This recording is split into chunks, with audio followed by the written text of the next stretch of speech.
Morning বন্ধুরা, আশা করি তোমরা খুব ভালো আছো। আমিও ভালো আছি।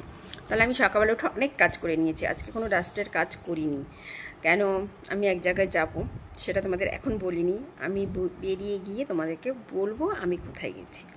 তাহলে আমি স্নান করে নিয়েছি, বাথরুম পরিষ্কার করেছি, টুকটাক অনেক কাজ সেরে নিয়েছি। এখনও কিছু গুছানো বাকি, মানে দাদাভাই একটা জামা কাপড়ও আমাকে এখনও দেয়নি। ব্যস্ত, বাজার করতে ব্যস্ত, কাজে ব্যস্ত, বুঝতে পেরেছো? আমি এখন চা নিয়ে বসেছি, উনি এখন টিফিন করা। আমি ধরে পুজো দেবো। রান্নাঘরে আমি দুদিন ধরে আসছি না, দুদিন ধরে মাই করছে, কাটা বাটা করে উনি করে নিচ্ছে, মাই করে নিচ্ছে। আজকেও মটন এনেছে, কলমি শাক এনেছে, আরও কী কী এনেছে। এবার মা কী কী করবে রান্না, মটন তো মাস্ট হবেই, শাকও হবে, আর কি করবে আমি জানি না। সেটা তোমাদেরকে পরে, মা কী করবে না করবে সেটা তোমাদের পরে আমি দেখাবো।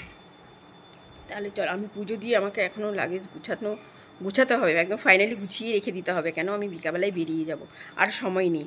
তারপর দাদাভাইয়ের সাথে একটু বাইরে বেরোনোর আছে, মানে একটু দোকানে যাওয়ার আছে, দুটো কানের বা কিছু কেনার, এমনি কানের তো খুব পড়া হয় না, একটু ছোটো ছোটো দুটো কানের কেনার মতন। তাহলে চলো তাড়াহুড়ো করে পুজোটা সেরে নিই। সত্যি বলতে বন্ধুরা, কোথাও যাওয়ার হলে কি জামা কাপড় নিয়ে যাব, কোনটা পরলে কি হবে, কোনটা পরলে ভালো লাগবে, কোনটা পরলে কী, মানে গুছিয়ে ওঠা যেন শেষ হয় না। আর আমি 2-3 দিন আগের থেকে গোছাই না, ঠিক আগের দিন থেকে গোছানো শুরু করি, কেন আমি একদম ভুলে যাই। চলো, লাগেজ মোটামুটি গুছানো রেডি। আমার সাজের জিনিসটা আমি সাজুগুজু করে ভরবো। মোটা মানে এখনও ফুল কমপ্লিট হয়ে উঠতে পারিনি, যাওয়ার সময় ফুল কমপ্লিট হয়ে বেরোবো। মোটামুটি পুরো কমপ্লিট। আমি একটুখানি বেরানোর আছে, তো দাদাভাই আসুক, দাদাভাই আসলে আমি একটু বেরাবো, তাই আমি রেডি হইনি। দেখো বন্ধুরা, তোমাদেরকে বলেছিলাম যে আমি একটু যাবো, মানে বেরিয়েছিলাম। আমার আগের একটা আয়স্ত ছিল, আয়স্তটা সেটা ভেঙে গেছিলো, তাই দাদাভাই আমাকে নতুন আবার আয়স্ত আজকে গিফট করলো।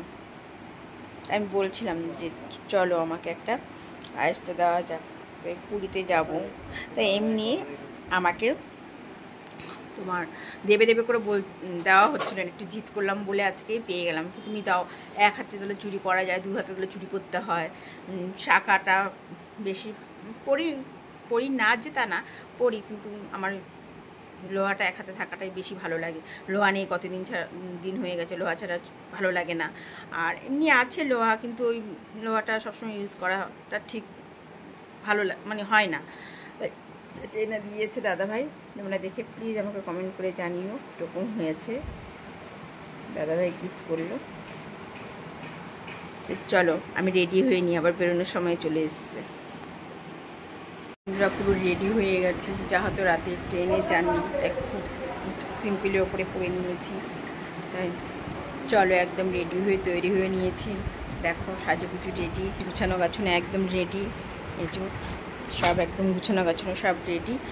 চলো, আমার দাদার ছেলেও চলে এসেছে, আমার দাদাও যাচ্ছে, দাদার ছেলে যাচ্ছে, বৌদি আর দাদার বড় ছেলে যাচ্ছে না, কারণ ওর পরীক্ষা সোমবার থেকে, তা ওর জন্য যাওয়া সম্ভব হলো না। কেন একদম আমরা আসছি শুক্রবারে, 2 দিনে কী হবে, মানে পড়াশোনা না করলে তো সোমবার কালকের থেকে পরীক্ষা ছেড়ে, ওর জন্যই যাইনি। পরের সপ্তাহে সোমবার থেকে হলে তাহলে যেতে পারতো।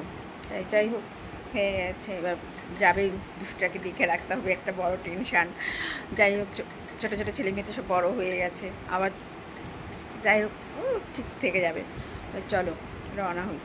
10 মিনিট 15 মিনিট এসে পৌঁছিয়েছি ট্রেনে। এখন চালু হবে, হোক তোমাদেরকে গল্প করছে সব, বক